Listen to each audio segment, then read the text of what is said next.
আমি আমার বাবাকে ফেরত চাই, আমি আমার ভাইয়ের প্রশ্নের উত্তর দিতে চাই, সবাইকে জানাতে চাই আমার বাবার সাথে কি হয়েছে, আমার বাবা জীবিত নাকি মৃত সেটা অন্তত আমি জানতে চাই। যারা মারা যায় তাদের কবর জিয়ারত করা যায়, কিন্তু আমরা এমনই হতভাগা যে আমরা জানি না আমাদের বাবা জীবিত নাকি মৃত। আমি আমার সার্টিফিকেটে কোথাও আমার বাবা সিগনেচার দিতে পারি না, নামের আগে লেট পর্যন্ত লিখতে পারি না। আমার নতুন সরকারের কাছে একটাই দাবি, আমার বাবাকে ফিরিয়ে দিন, আমার বাবার সাথে কি হয়েছে আমি সেটা জানতে চাই। আমরা এইগুলো গুণ আমাদের আহাজারে গুণের সংসারের গল্প, আমরা কত ভুক্তভোগী, আমরা যে কি চাই আপনাদের কাছে, আপনারা কি এখনো বোঝেন না আমাদের জন্য কি দেশ স্বাধীন হয় না কেন?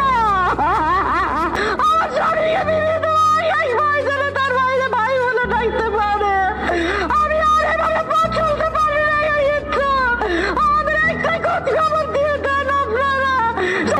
আমি প্রতিটা মুহূর্ত, আমরা প্রতি পরিবারের প্রতিটা মুহূর্ত সেই অপেক্ষায় থাকি যে কবে একটা ফোন আসবে যে সোহেলকে ওখানে দিয়ে গেছে, আপনারা সোহেলকে নিয়ে যান। আমি চাই সোহেল এখন আমাদের মাঝে ফিরে আসুক, সব স্বাধীনতা সবাই যেরকম স্বাধীনতা উপভোগ করে, আমি চাই আমার স্বামীকে ফিরে নিয়ে আমার সন্তান যেন সেই স্বাধীনতা উপভোগ করতে পারে, তার বাবাকে বাবা ডাক বলে।